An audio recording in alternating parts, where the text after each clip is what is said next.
Hey guys, this is Ben with liftedimports.com, and today I'm going to talk to you about driving cars that are the opposite of this. We're going to talk about lifting Subarus today, and I just want to share with you a couple things that you should keep in mind before you do this. They're not necessarily things that should deter you, it's just things that you should keep in mind, the things that you may want to look out for and be prepared for. Now, obviously there's a lot of ways to lift a Subaru, regardless of how you decide to do it. There's a couple things that you'll want to just be prepared to experience, and I'm just going to go over those real quick. The first thing is going to be a change in the handling of the vehicle. The second thing is going to be a change in the braking of the vehicle.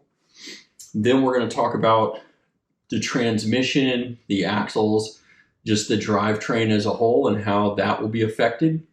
And then we'll talk a little bit about fuel economy.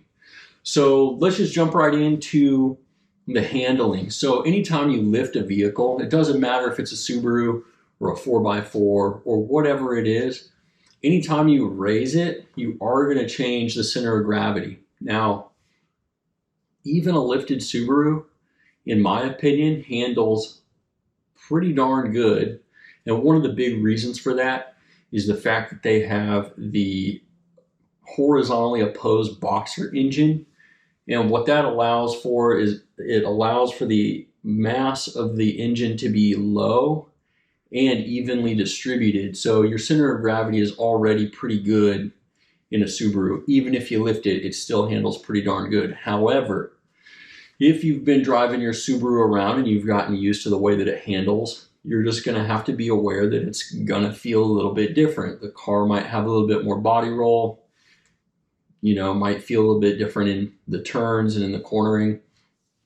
And something that you could do to offset that is if you choose to lift it with a spring lift or some sort of suspension lift kit, you can basically get something that's going to have a little bit of a stiffer spring rate. Now there's trade-offs to that, but what that will do is when you're on the road, that stiffer spring rate can help offset some of the body roll that you might experience after lifting.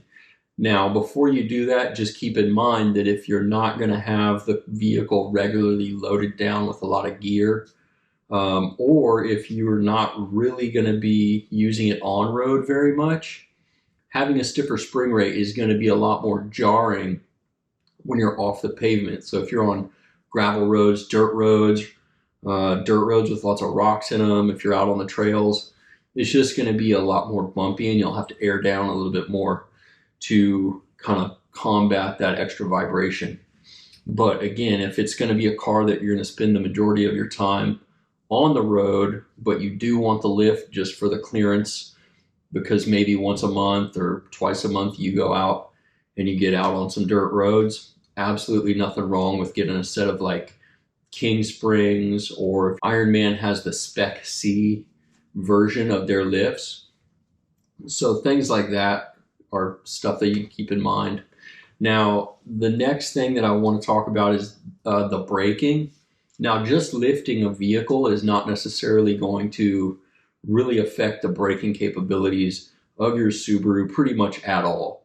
What is going to happen is you most likely decided to lift your car with the intention of putting a more aggressive, bigger tire on it. And unfortunately, just the nature of that is that you're going to have more rolling resistance. So your tires are probably going to be, instead of, 25 pounds, you might end up with like a 35-pound tire, like a BFG KO2 in a 235 75 15 is probably like, I would imagine it's a good 34 to 36 pounds. I'm not 100% sure off the top of my head, but that's a decent amount of weight. And then you add in the wheels, and before long you are going to change the effectiveness of your braking power.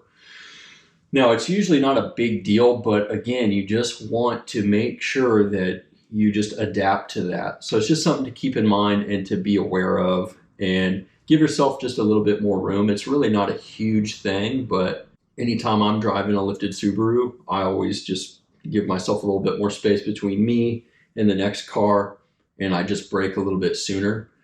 It's really not that big of a problem, and I would just say that if you are thinking about upgrading to a bigger brake kit, you can definitely do that. The only downside of it is that now limits the size of the wheel that you can run. So if you were to run like a bigger brake kit, instead of being able to run 15s, you might not be able to go any smaller in wheel size than a 17.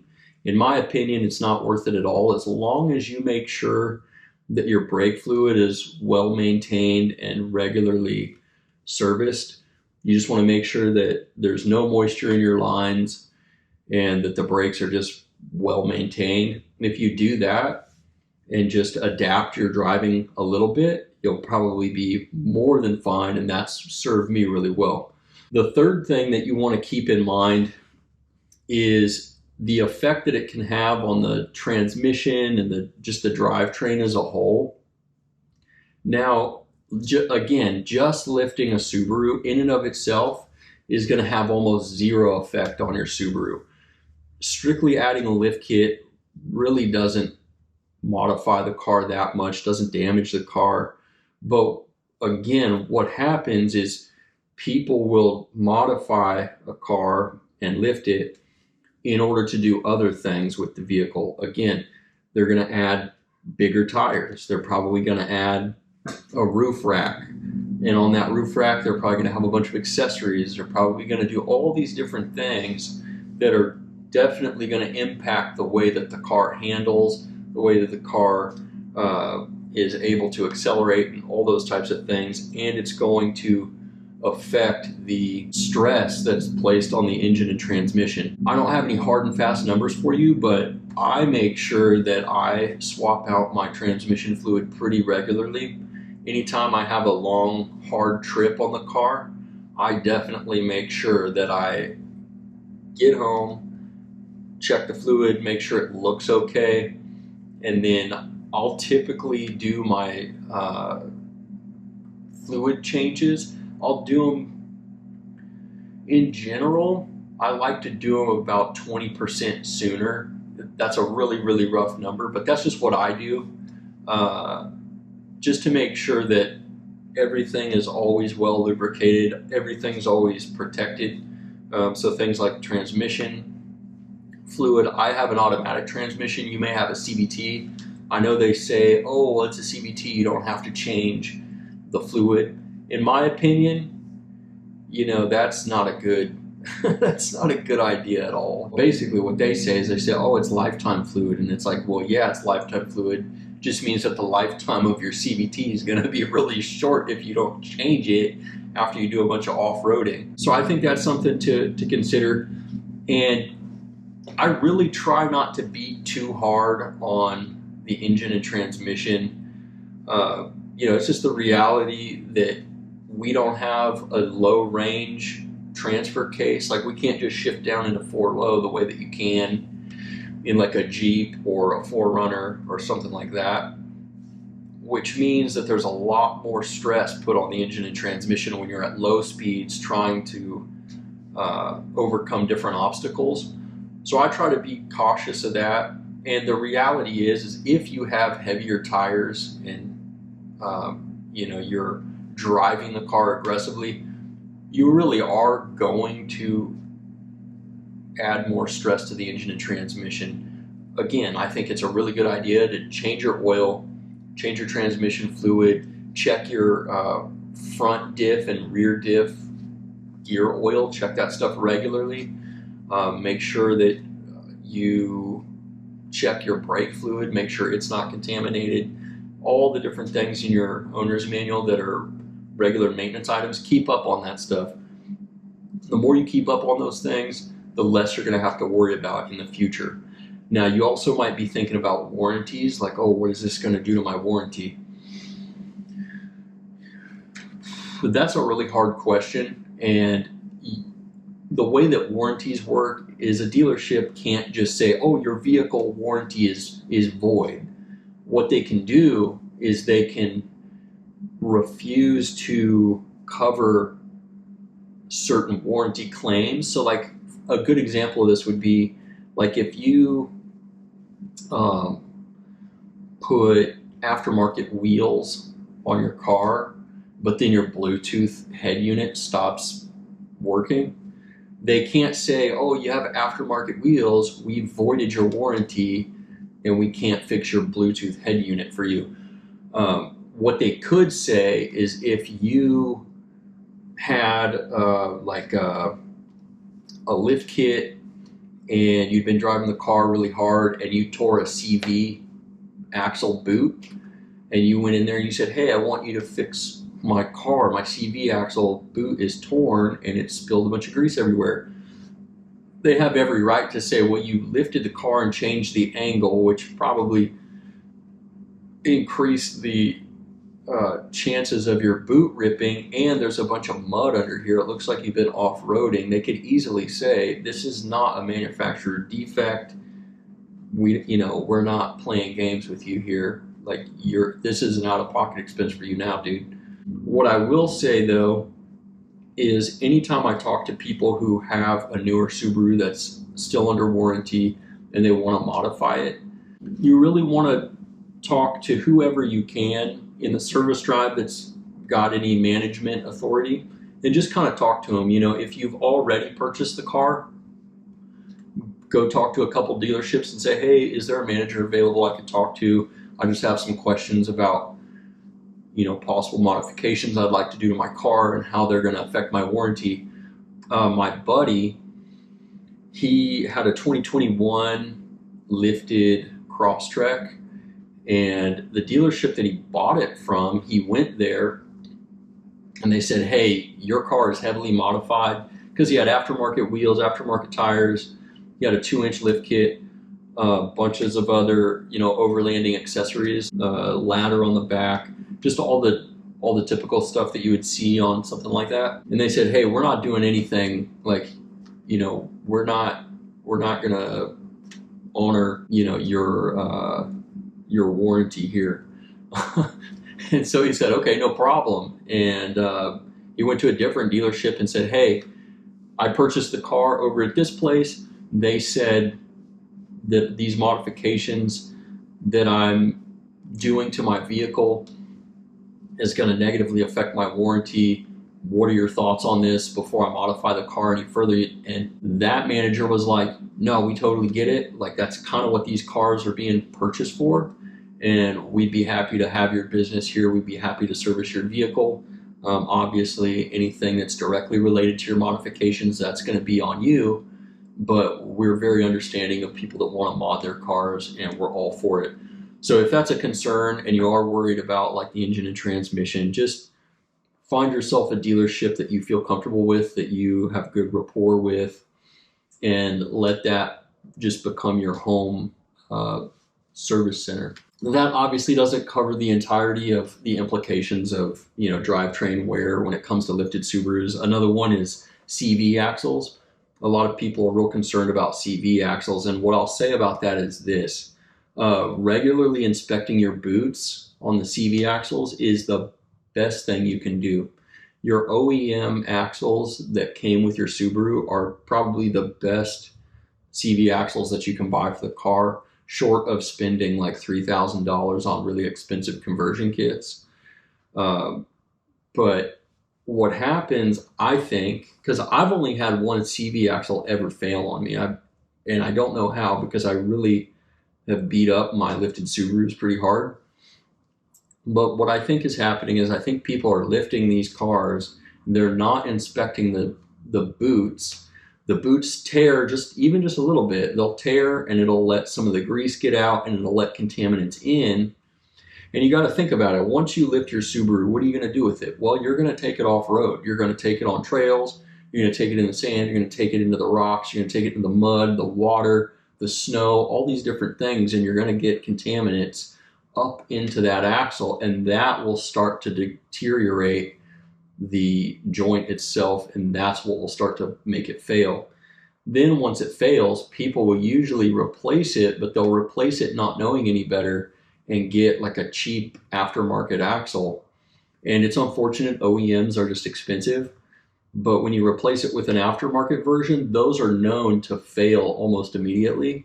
And so unfortunately, they'll fail and then they'll fail again and it'll fail again just because in all reality, they're just not good axles. And people will just blame the lift kit for that. And so keep that in mind. You know, unfortunately, when you're running bigger tires and your car is heavier and you're driving it off road, you are going to wear your axles out faster. That's the reality of it.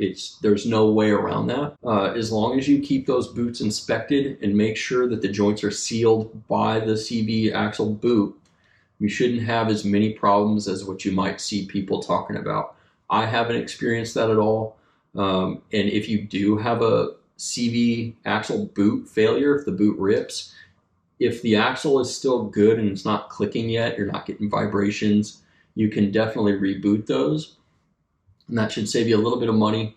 And it's not cheap to replace it with a new OEM unit. So if you can just replace the boot and still save that axle and salvage it before any damage occurs, that's your best bet. That's what I try to do. But just something to think about, just something to consider. Hopefully, you know, that alleviates a little bit of fear because I know that's a big concern for a lot of people. But also just hopefully that will give you the reminder that, okay, maybe every other oil change, you just look up and make sure like, okay, my boots are still good. There's no rips. It's not leaking grease or anything like that. We're good to go. The moment you see a leak or a hole or anything like that, or a tear in the axle boot, get that addressed as fast as you can. I've made the mistake with a steering rack boot. I had no idea that my steering rack boot had gotten torn. I drove in the sand and completely got sand up in that steering rack, and it just ground out that machine surface of the steering rack piston, and now it just leaks like crazy. And so now I've got to pull the steering rack and replace it. There's nothing else I can do other than replace it. So a little bit of preventative maintenance goes a long way. Okay, so the next thing, and the major final thing that I'll talk about here to just be aware of, is your fuel economy. So with fuel economy, lifting your Subaru, just doing a lift, again, technically your vehicle's higher off the ground. Technically it catches more wind, but in my experience, you're only gonna lose between a half to maybe 1.5 miles per gallon. Maybe. In my experience, it's been extremely low. Now, once you install bigger tires with a larger overall diameter, you're going to really feel like your gas mileage has plummeted. There's going to be a couple reasons for that. Number one, your gas mileage has plummeted. There's no way around it. Your gas mileage is going to go down when you have more unsprung weight and rotational mass. However, you need to keep in mind that if you're just looking at the dash and looking at what the dash says, your tires, if they have a taller overall diameter than what your car came with stock, what you see on the dash is actually going to be not accurate. So let's say your tire is a little bit bigger. Every time it rotates completely, when the axle rotates one full rotation and the computer picks up your speed, you've actually covered more distance in that single axle rotation with the larger tire than you would have stock. So the computer is still only registering that you went that little bit of distance, but you've actually physically covered more distance. Now there's calculators and stuff online.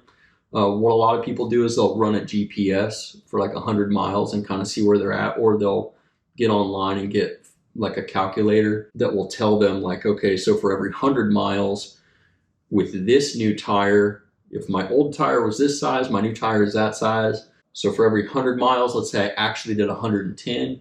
Well, you can just factor that in so that when you fill up, if you got 300 miles on the odometer, when you do your calculation by hand on your phone or paper or whatever, you've actually gone 330 miles rather than 300, and that will actually give you a closer understanding of what your gas mileage really is. But that being said, you really are going to lose some fuel economy. I'll tell you two things that are the biggest killers of fuel economy.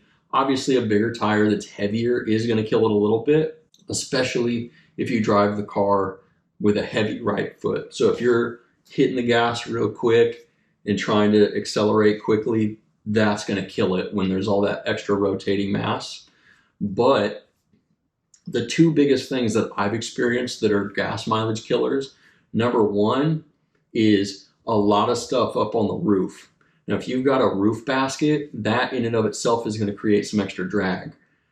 There's no way around it. Now, if you go ahead and add other objects into that, you're really going to kill it. So things like containers, like a plastic storage bin, a lot of people will use those to carry camping gear, snowboarding gear, hiking stuff, just outdoor type of equipment.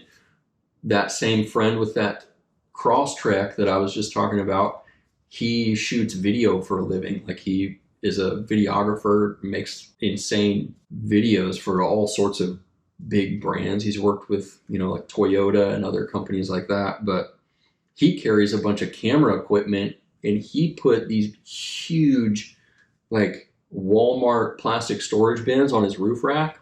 And he said he lost about 10 miles a gallon just doing that. He said that he got into town and went to like a Cabela's and got some different storage bins that were small and that fit way more low profile instead of being super tall. He said that right there got rid of that fuel economy loss. So you can really kill your gas mileage by running bulky rooftop tents, carrying bulky fuel cans on your roof. Spare tire is going to drop it a little bit, but probably not as much as something that's sticking up like a good 6, 7, 8, 9, 10 inches above the roof basket. But that's one of the biggest killers that I see, is huge stuff on the roof. There's no way around that. It's going to kill your gas mileage. The next thing is cutting the bumper. Bumper cuts, I love bumper cuts. I think they're fantastic.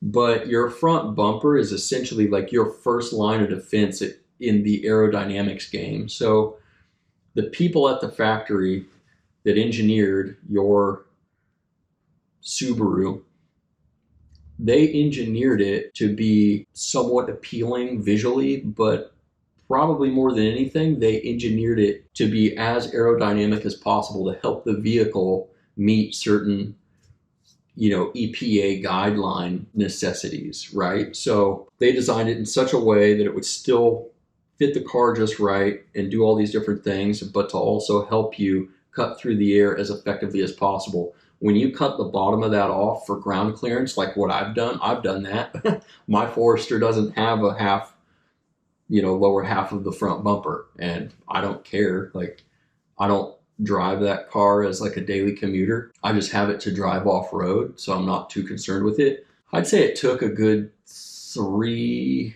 miles per gallon off when I'm really out there on the highway. When I'm around town, it doesn't really seem to change the gas mileage as much as when I still had a full bumper. Now, obviously, if you cut the bumper, you're probably trying to add like a tube bumper or an off-road bumper or winch bumper or something of that sort. And those will help a little bit, but it's still not, those are never going to be built with aerodynamics in mind. Like, that's just the reality. They're not going to be as aerodynamic as what your car came with from the factory. Those are just a couple things to keep in mind if you're going to be lifting your Subaru. Again, I definitely think you should do it. I love driving lifted Subarus. I've never had as much fun as I've had lifting Subarus and driving them. But it's just things that I want you to consider, things to keep in mind. What I want to do also is give you just a couple small tips here. If you're going to lift it, go through this checklist when you're buying things for the vehicle. And number one is, if you're purchasing an aftermarket wheel, is it as light as it can possibly be? Now, obviously, you don't need to go out there and buy $4,000 forged Volk wheels like that. That doesn't really make any sense. Those don't even really fit the purpose. But you really are going to experience a much better drivability if you have a wheel that is not super heavy. If you're running a really heavy, wide steel wheel or something like that, that's really going to change the way that the car feels. It's going to degrade the overall driving experience a little bit. The next thing that I would say is if you're planning to purchase an off-road tire, which you should because it makes them way more capable, look for something that is as light as it can be that still meets all the requirements. You still want to make sure that they have the right speed rating. You're going to want to make sure they have the right load rating for your vehicle. And you're still going to want to make sure that they're going to be as capable as you need them to be.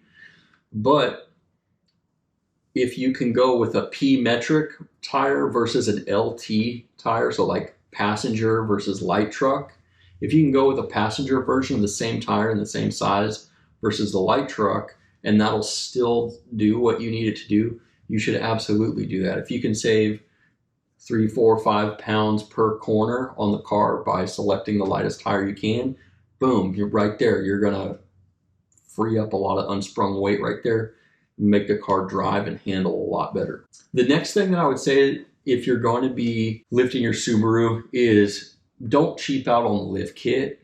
And there's absolutely nothing wrong with using spacers. I actually like strut spacers. This is not the same as body spacers on a 4x4. We're driving unibody cars, not body on frame, and strut spacers are absolutely unacceptable, and in my opinion, probably the most effective way to lift a Subaru because it lets you retain the OEM suspension, which has a lot of benefits. I like the OEM suspension because it's easy to find replacement parts for. They're comfortable, they're pretty reliable. If you blow out a strut, you can literally just go get a KYB replacement, probably overnighted to you on Amazon or something. But if you're gonna do a lift kit, make sure it comes with everything that you need in order to correctly lift the vehicle. If you're gonna get strut spacers, make sure it comes with either rear trailing arm spacers if you have an older Subaru, or multi-link spacers if you have a newer Subaru. And what that'll do is it'll make sure that the rear wheels are aligned correctly in the wheel well. You're also going to want to make sure that if you buy a spacer kit, it's got camber correction built in so that the alignment shop can properly dial in your camber so you're not wearing through tires. And then the final thing to keep in mind as you're doing all this, just a final tip, which I already touched on, is are you doing your maintenance regularly? Are you having the car inspected regularly if you're not comfortable doing it yourself? You absolutely need to keep up on this stuff. Anytime you are using a vehicle for off-road purposes, you're introducing a lot of extra wear and tear and stress on the vehicle. And I highly recommend, if you're not already familiar with getting in and doing basic stuff on your car, get in and figure out, like, okay, how do I change my oil? How do I check the diff fluid? How do I replace the diff fluid? How do I check my brake fluid?